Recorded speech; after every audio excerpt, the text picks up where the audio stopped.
What is required for life to exist on our planet is extremely complex, intricately balanced and fine-tuned in relation to the size and position of the Earth, the Sun and other planets, size and position of our Moon, our planet's magnetosphere and various atmospheric layers, the abundance of water, various oceanic and weather patterns, and even the temperature, size and properties of the Earth's inner core. And this is only a small fraction of the balanced complex reality necessary for our existence. Because of this, some scientists still insist life may be extremely rare in the universe, but it appears exoplanets may far outnumber the stars, and today, many if not most scientists believe life is probably abundant in the cosmos. Perhaps few of us stop to consider how truly different, diverse, and complex life in the larger universal reality may in fact be.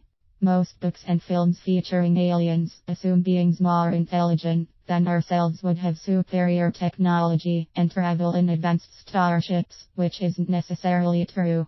They are often portrayed as creatures prone to violence and oppression like ourselves, which also isn't necessarily true. Human technology arises out of our specific needs for survival.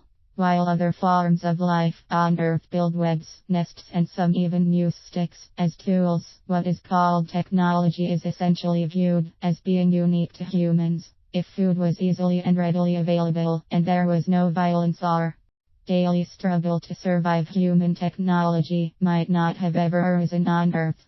Where there is no farming or struggle to eat, there may be no concept of a wheel or plow. Where there's no hunting for food and no war, there may be no concept of a knife, spear, bow and arrow or other basic implements. At the root of our technology, would forms of life more intelligent than ourselves necessarily have any concept of science and education? Would they wear clothing or need to build structures to protect themselves from the elements in a perhaps far less hostile environment? We can't even begin to imagine what life would be like without violence and a daily struggle for food, shelter and protection.